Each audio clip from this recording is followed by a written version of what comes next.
माझ्या मुलानं माझ्या नवऱ्यानं कधी तंबाखू खाल्ली नाही, सिगरेट पिली नाही, त्याला कोणतं व्यसन नाही, इव्हन चहा सुद्धा पित नाही, तरी त्याला हार्ट अटॅक आला,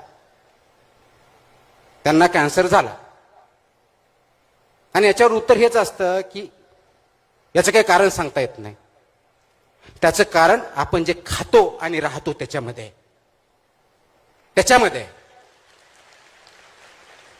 हे जनरली मला माहित होतं, पण ह्या पदावर आल्यानंतर जरा जास्तच माहीत झालं